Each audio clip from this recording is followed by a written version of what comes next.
Hi, and welcome to Simply Happy Conversations. I'm Narelle King, and in this Simply Happy conversation, I'm talking with Daniel, CEO of Block Blue Light, a premier global brand for blue and artificial light blocking products. Daniel shares his extensive knowledge of light, LED lights, and how they are impacting our health. He also shares some simple hacks you can start doing today to reduce artificial blue light in your life. Let's jump into this Simply Happy guest conversation.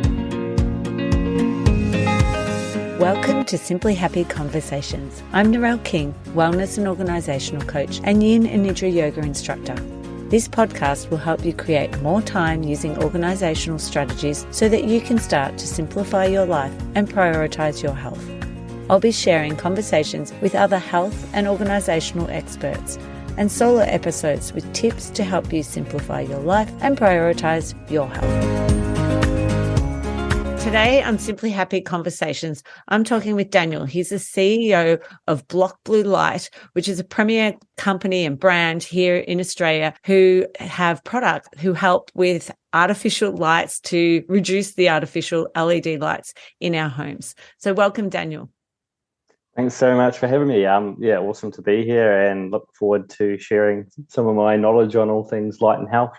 Yes, your extensive knowledge. So maybe start and tell us some of the things you like to do in your free time.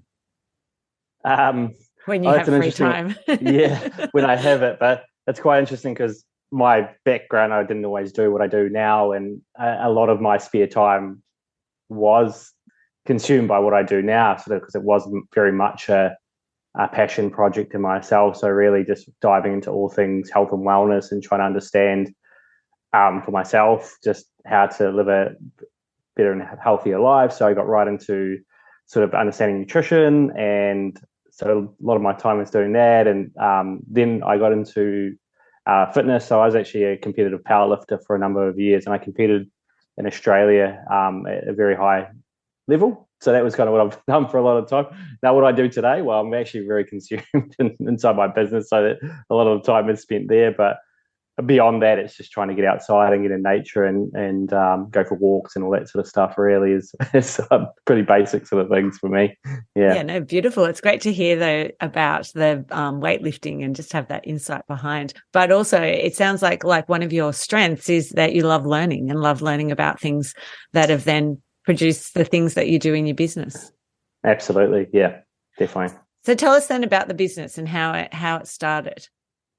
Yeah, sure. So for me, it started quite a while ago. So coming on like 10 years now. I was coming out of university and I was studying university. I was studying to a career in IT. So my goals and aspirations were to essentially climb the corporate ladder. That was kind of the dream for me. And coming out back of university, I really started to focus on my own health and well-being, because I was just about to start entering the working world and I really wanted to make sure I was healthy and able to perform. So I came over to Sydney and started a job with a large insurance company. And at that time as well, I was heavily competing in powerlifting, as I mentioned.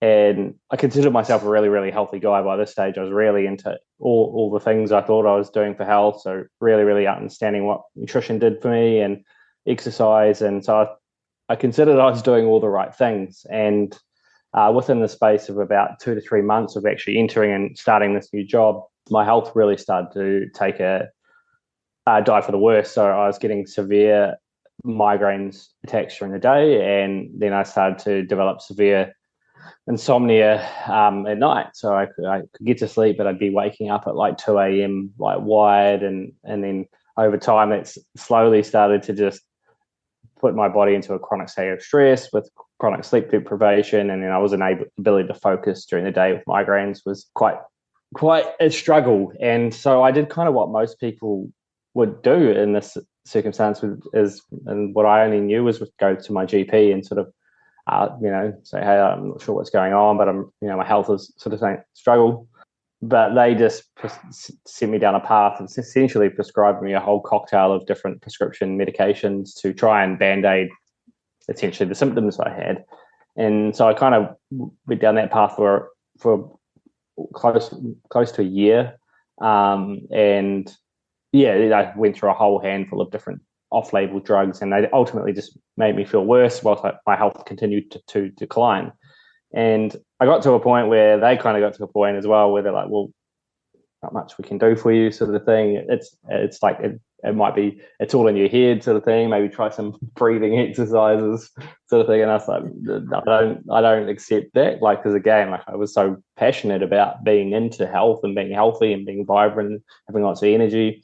So I was like, well, if that's not going to help me, I'm going to have to like troubleshoot this myself. And in my job by this stage, I was really involved in troubleshooting IT systems, developing, analyzing systems as well. And I was like, well, can I apply that same level of thinking to the human system and to troubleshoot and try and work out what was going wrong? And a key thing that you do when troubleshooting systems is you try to do a root cause analysis to essentially see if the system was working fine and then suddenly it's not, well, something had to change to actually cause that. So that's kind of the path I went on to really understand what's caused all this. And this is the very early days of the internet, so there wasn't certainly the wealth of knowledge we've got today. So it wasn't as simple as just jumping on and yeah, exactly. Yeah. But there's sort of old sort of internet forums and stuff like that. And I did stumble across a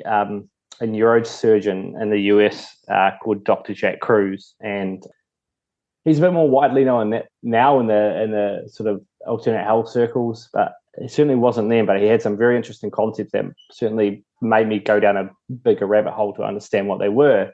And he was ultimately talking about the human health and human biology is ultimately governed through light, and the types of light we receive are ultimately they're sort of governing all our hormonal processes in the body. But most people have got it wrong, that they're so hyper focused on what we eat and thinking that is going to really control a lot of health status. Whilst it is important, it's far less important. So and a quote that he had back then that stuck with me was like, health is about light, not food. And what he was trying to say there is because at this time, kind of like a lot of different diets were coming on the scene, like this paleo diet and ketogenic diets and this and that and carnivore, and he was like, it doesn't actually matter. Like, none of that actually matters. Like, getting to the fine details of how many grams of carbs you're eating if you're ultimately in the wrong light environment. So I started to just deep dive on all his work and then started to apply some of his concepts. And so what I kind of understood in my own lifestyle was my lifestyle of light had significantly changed. I'd be getting up in the morning prior to sunrise, and I'd be walking to work and then going into an office building with very high levels of fluorescent lighting. And then I was working on a lot of screens during the day. And then by the time I would finish work, so I haven't really been outside in any natural light, the sun was already setting. And then I'd walk to the gym, and then I'd train for 2 hours under more fluorescent lighting. And then I'd walk home, and then I'd work at night. Like, I had to do out of hours changes in IT at like 11 p.m. at night. So my whole, from waking up to going to sleep, I had no exposure to any kind of natural light. It was primarily all artificially lit light sources. So I decided to start applying a bit more concepts into how I was interacting with light. So I managed to find, so the concept of like blue light blocking glasses or blue light glasses didn't exist back then. Like, there wasn't actually a thing, but I did find there was a particular pair of safety glasses that you could use that would significantly reduce your blue light exposure when wearing them. And so what I started to do was to wear them in the evenings when I was working, to block out a significant portion of blue light. And then during the day, I was just trying to get out. So I'd take regular breaks and trying to get outside, going for walks just to get regular light exposure. And within there was an instant change, or I could notice an instant benefit to doing that. And it was the first thing I had noticed in the whole year that had helped. So it was as simple as like going outside and wearing some like $20 safety glasses.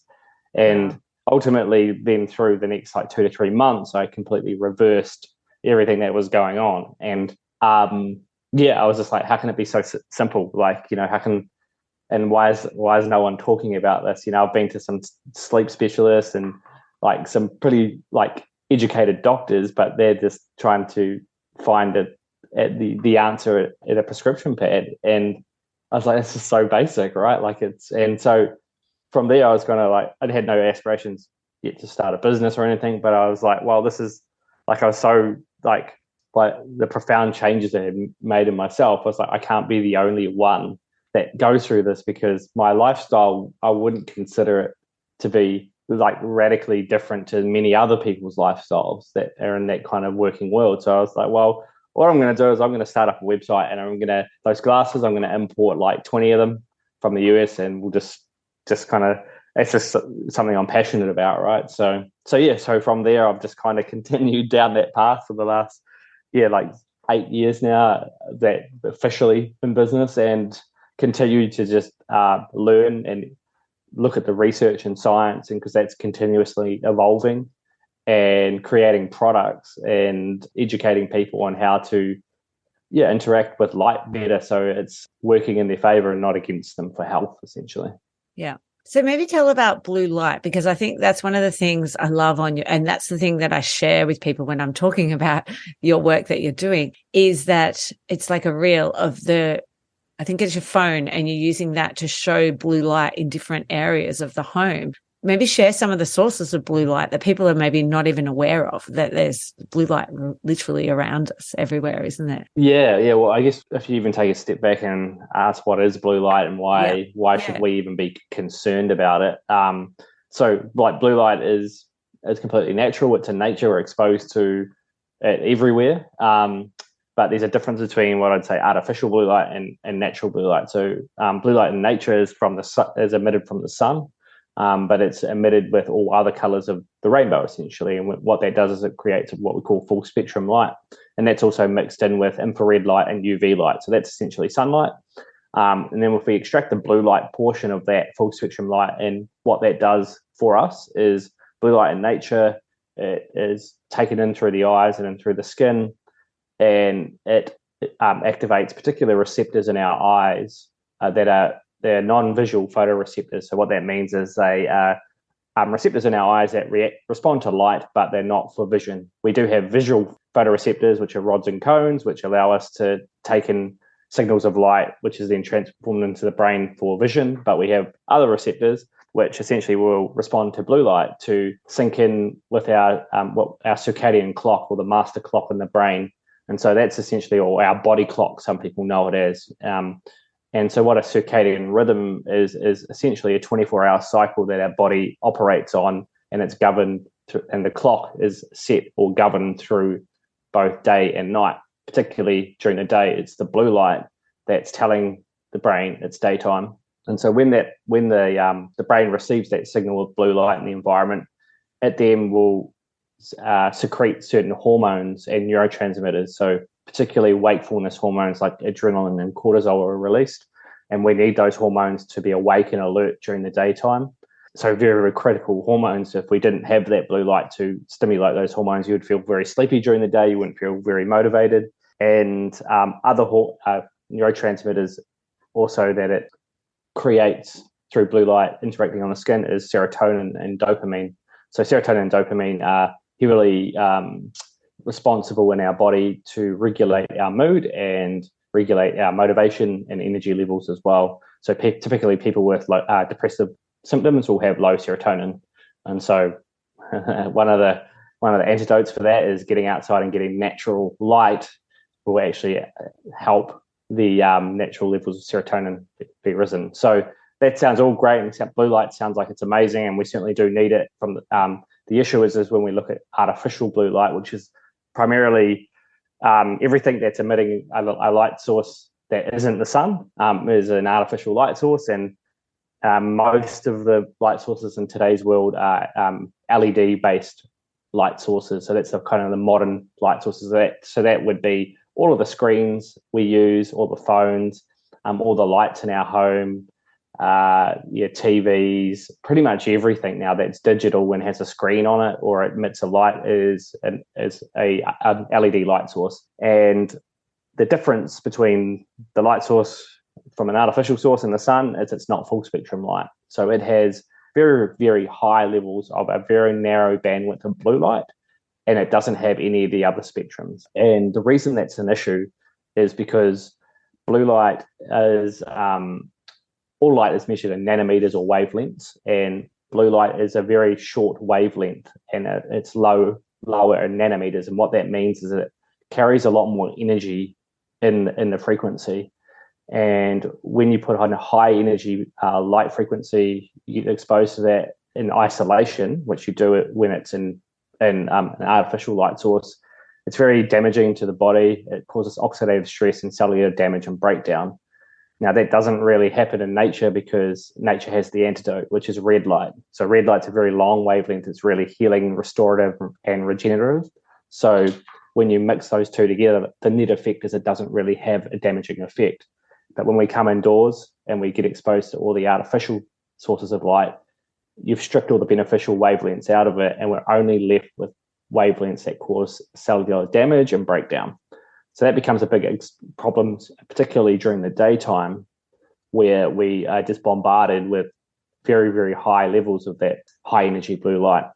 And that kind of the symptoms we see there is eye strain, headaches, migraines, dry eyes, kind of feeling of like tired but why, a bit of anxiety sort of thing. It's really stimulating your cortisol levels too high as well.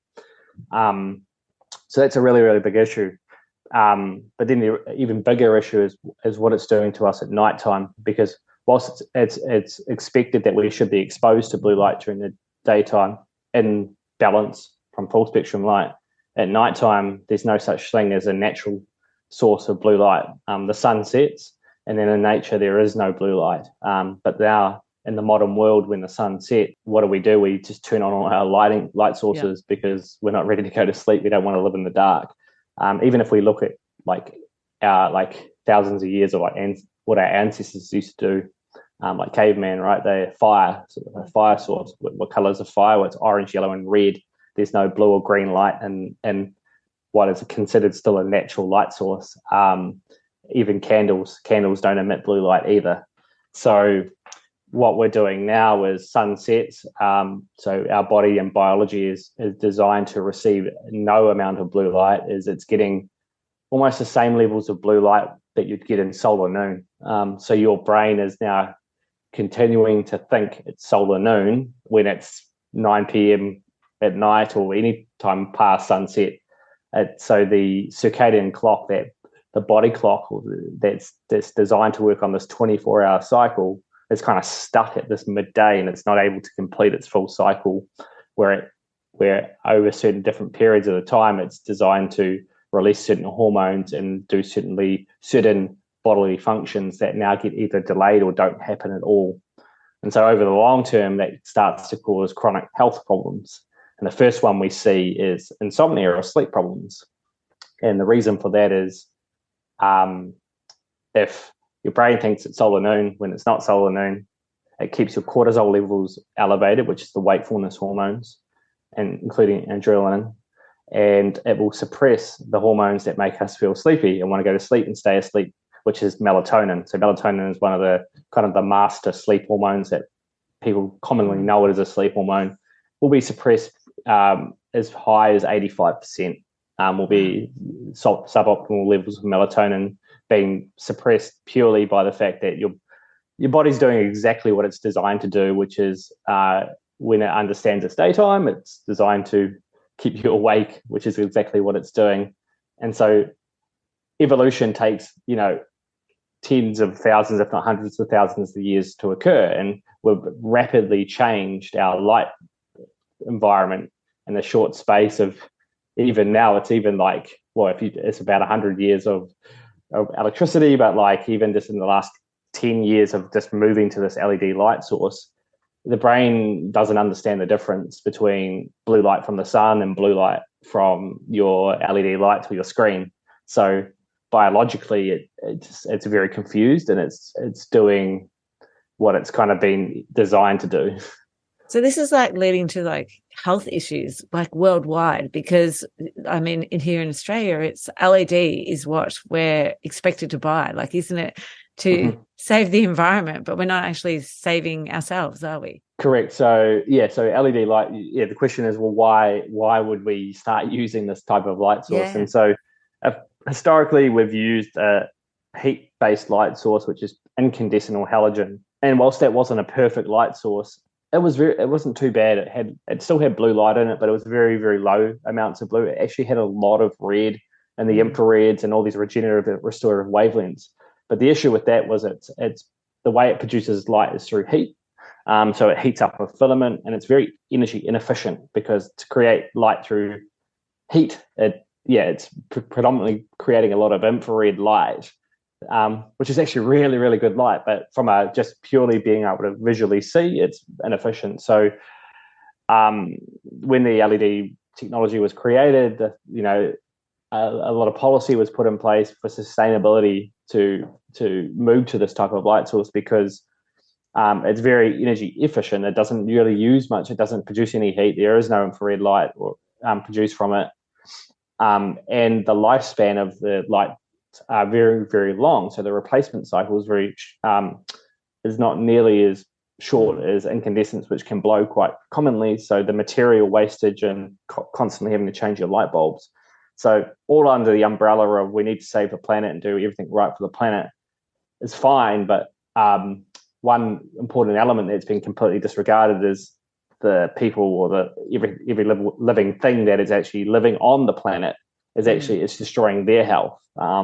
So we are moving into an age where literally it is now illegal to import and possess and use incandescent lighting. So like just in the US in 2023, they have now passed a law that it's now you can't import incandescent lighting, and most governments around the world are slowly rolling this kind of policy out.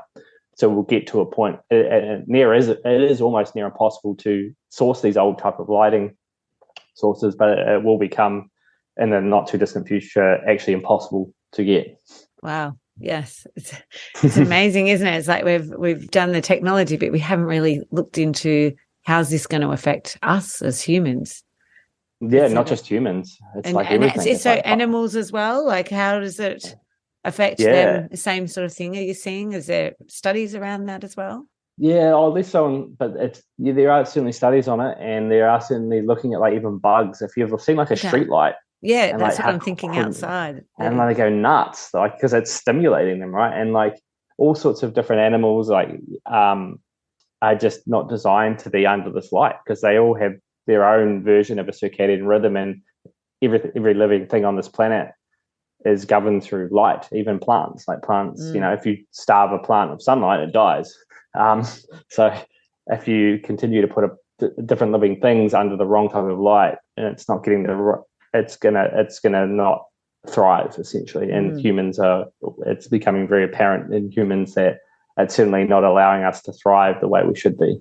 Yeah, definitely. It's light pollution, isn't it? That we're now, creating all around the planet. So then tell us a little bit about the technology behind your product, in particular the light globes then. Yeah, cool. So, initially we started with glasses, and that was really designed to use different technology and lenses to either block or filter specific frequencies of blue light, so more obviously completely eliminate it at night and then reduce it during the day. And so we've got a whole suite of glasses for that.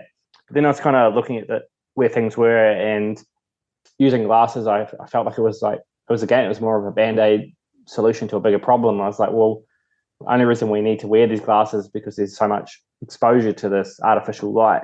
So I was like, well, what happens if we could actually change the type of light in the first place that's being emitted?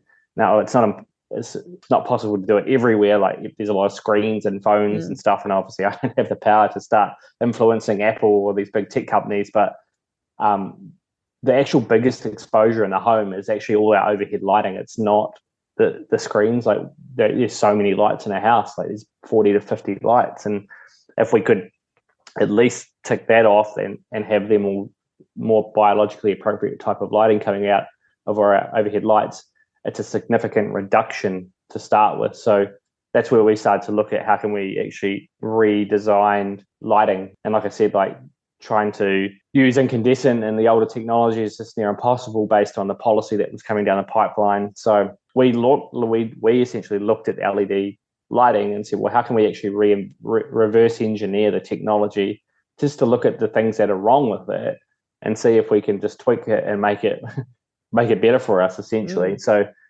we created we've got a whole suite of different lighting products that are actually they are all actually LED products, believe it or not. So it's not LED that's actually bad for us, and it gets a bad rap because that's kind of what anyone that kind of is a bit health conscious and understands about light a bit and say, oh, I've heard LED lights are bad for me, I don't want that sort of thing. Well, LED just stands for light emitting diode, which means there's a little diode on a chipboard that emits light. So if it's emitting the right type of light, then it's actually not bad for us. So that was what we started to look at. And so and the reason most of the light we have from LED is in that narrow bandwidth of blue is because it's more energy efficient, and essentially to create white light, you use blue light. So that's how anything that's really bright and white, that just means it's a lot of blue light in it. So we just looked at using special diodes that don't emit those frequencies to start with. And so generally that looks like a warmer amber color light, or even a red light if you completely strip out the green light as well. And so some people would sort of say, oh, well, I can just go to, the hardware store Bunnings and buy a cheap sort of party light bulb or a decorative bulb that's amber or red, right? That should be the solution.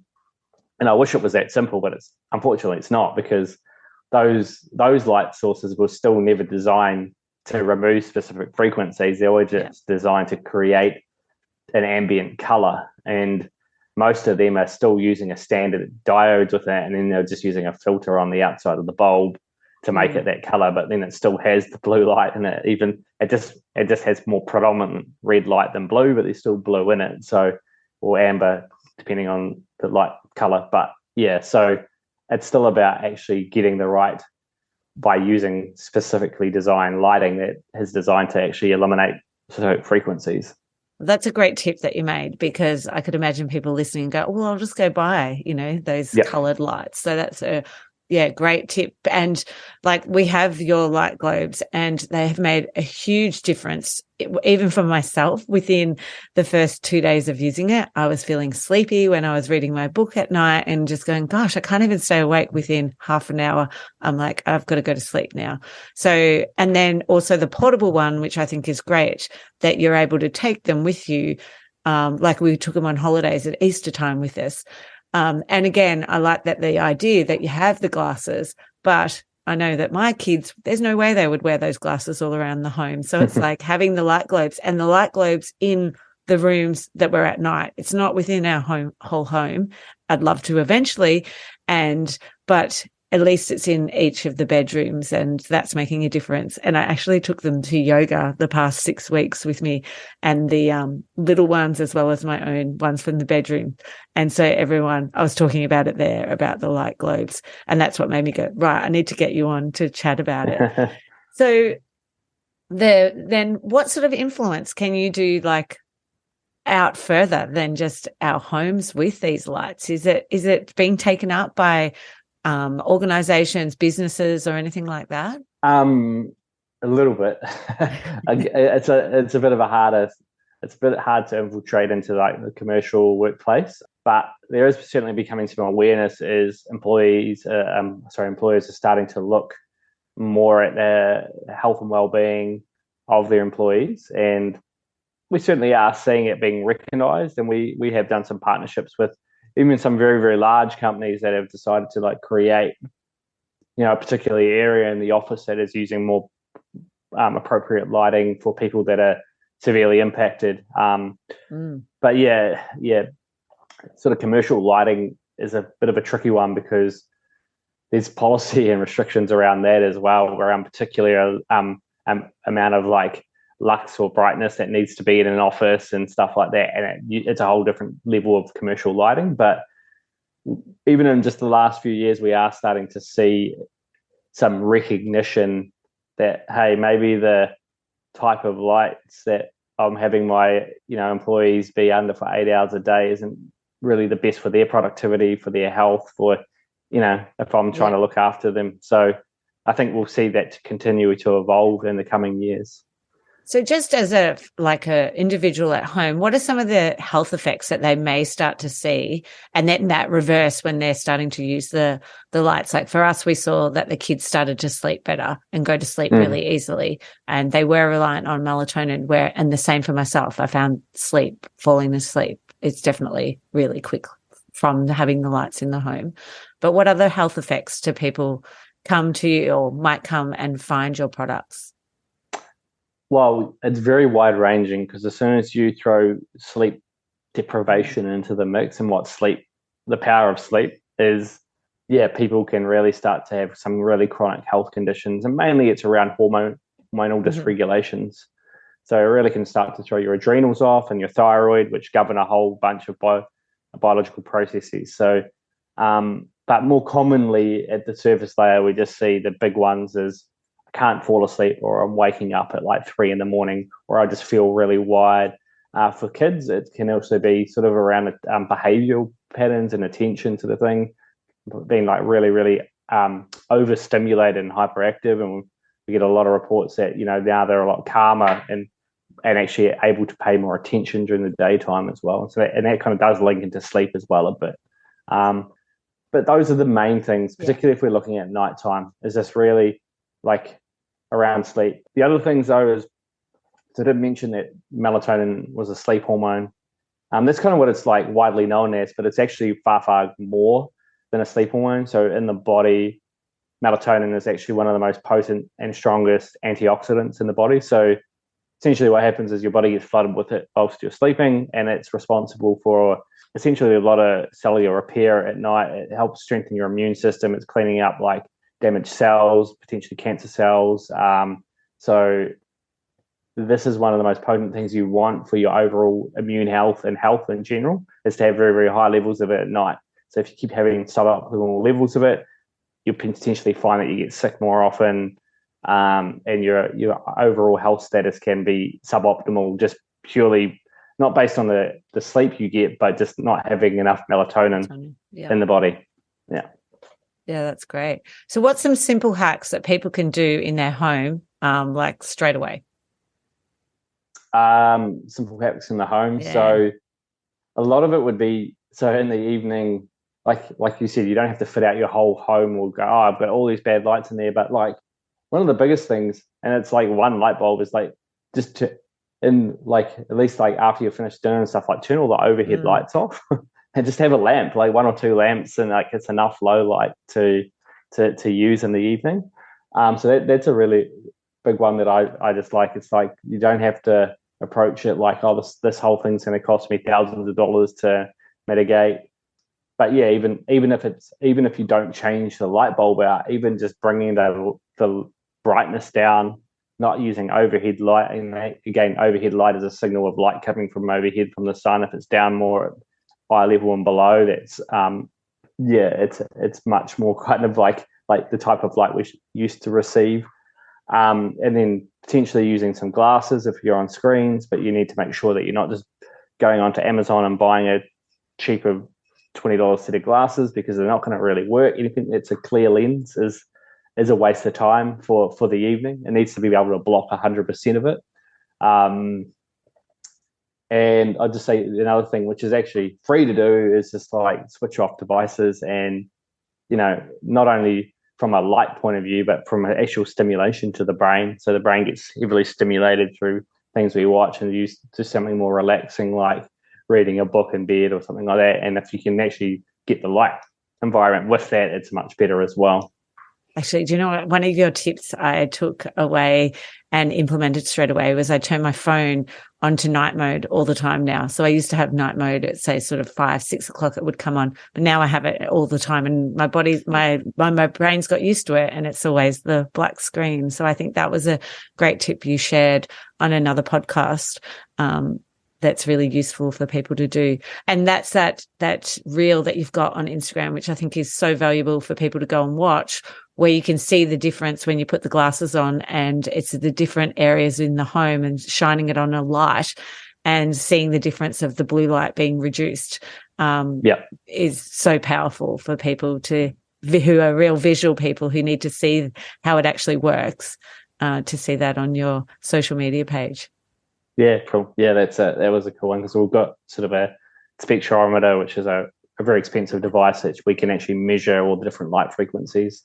And so, yeah, we can sort of show like, well, this is the light coming off this, and like the fridge, for example, and all these other things, and then actually showing, you know, how the lens or a particular lens that we have in our glasses and how that is impacting those frequencies as well.